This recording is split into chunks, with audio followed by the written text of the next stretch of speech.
Lagerfeuer ist immer der Gitarrenspieler, der Gelackmeierte. Er sorgt mit seinem Klimpern für Petting-Stimmung bei den anderen. Die anderen knutschen, fassen sich an, kopulieren dann später im Wald. Der Gitarrenspieler aber starrt ins Feuer, trinkt sein Bier aus und stimmt die Saiten.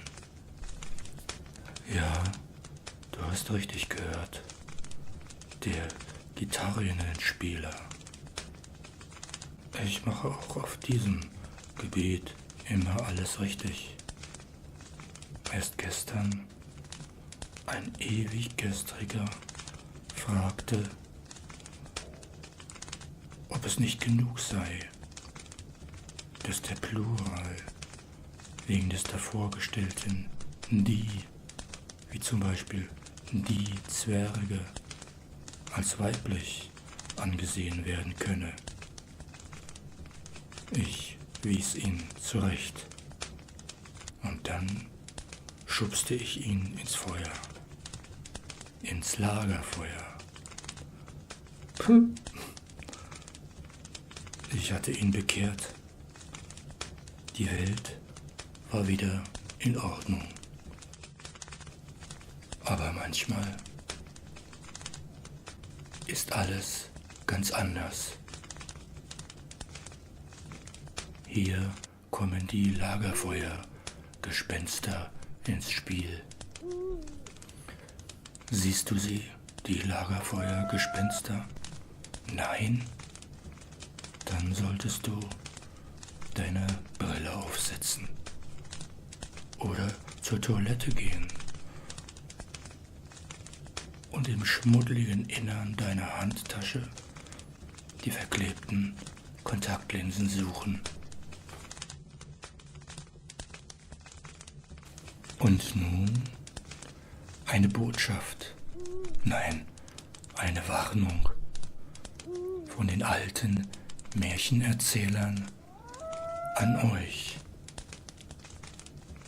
junge Zuhörer, ihr, die ihr in absehbarer Zeit, ebenso wie wir, ins Alter hineinsiechen werdet.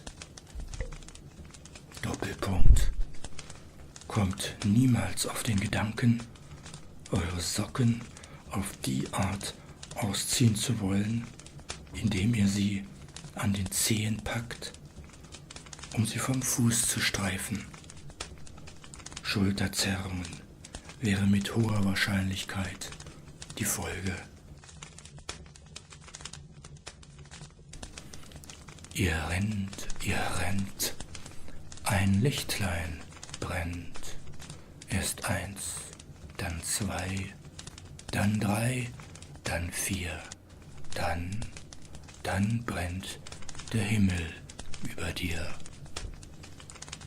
Aber das Leben geht weiter.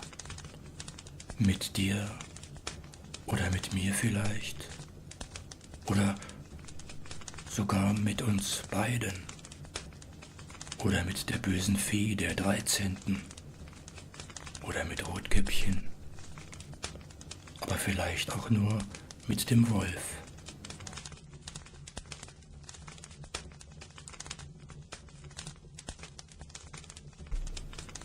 Und dann noch etwas am Rande.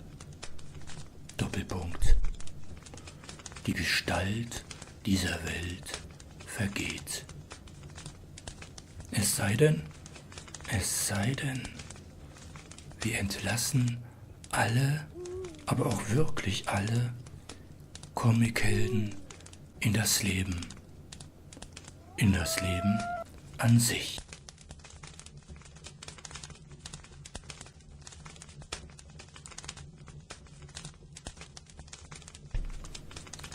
Siehst du es, mein Yin und Yang? Es ist cool, nicht wahr? Und so hintergründig, vergeistigt wie ein Freund Horst heißt er, zu sagen pflegt.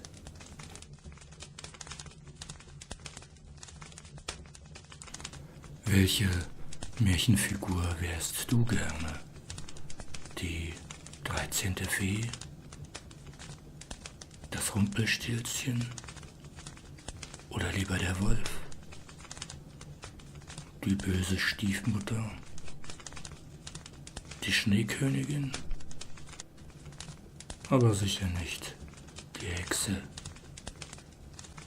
Gevatter Tod steht noch zur Auswahl. Der Teufel auch. Der Zauberer. Der Riese. Aber lassen wir das Wünschen mal beiseite.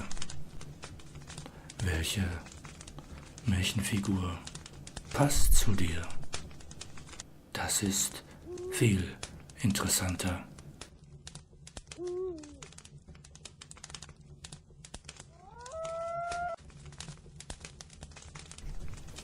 Bla, bla, bla bla bla, bla bla.